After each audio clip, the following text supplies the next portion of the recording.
चाहे मैं संकट के बीच में रहूं तो भी तू मुझे जिलाएगा। तू मेरे क्रोधित शत्रुओं के विरुद्ध हाथ बढ़ाएगा और अपने दाहिने हाथ से मेरा उद्धार करेगा। सोमवार 10 जून 2024। आज के मनन के लिए मैंने आप ही के लिए चुना है 2 कुरिन्थियों अध्याय 6 और उसका 3 वाक्य। हम किसी बात में ठोकर खाने का कोई भी अवसर नहीं देते कि हमारी सेवा पर कोई दोष न आए। आपका दिन आशीषित हो। जब हम सेवकाई में होते हैं तो हम दूसरों के लिए ठोकर का कारण ना बने। आइए इस वाक्य पर मनन करते हैं। आज की सुबह का विषय है, आप कभी भी किसी के लिए ठोकर का कारण ना बने।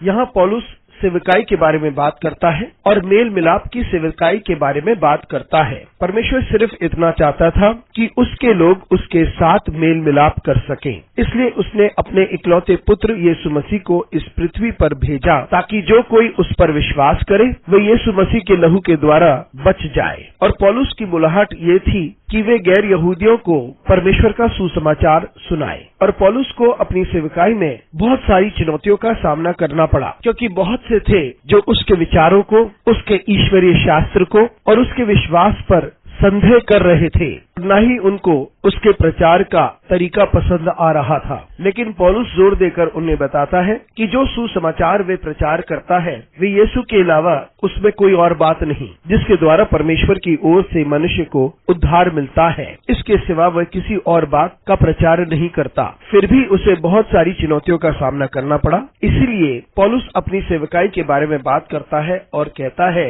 हम किसी के रास्ते में बाधा नहीं डालते। बहुत से लोग थे जो सेवकाई में थे और विशेष सेवा में थे, और पौलुस साफ तरीके से कहता है कि वे उन लोगों के लिए किसी प्रकार का बाधा नहीं बनता।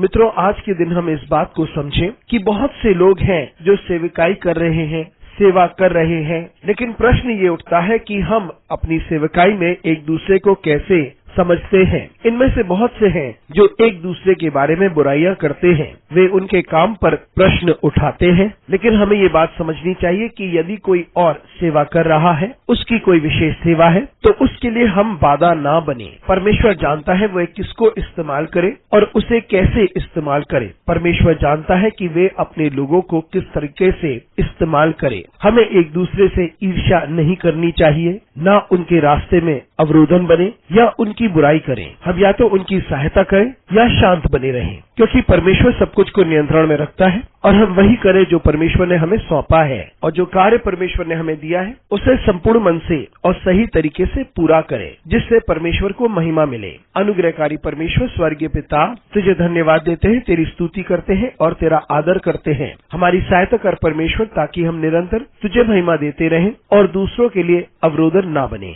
यीशु मसीह के नाम से मांगते हैं, आमीन।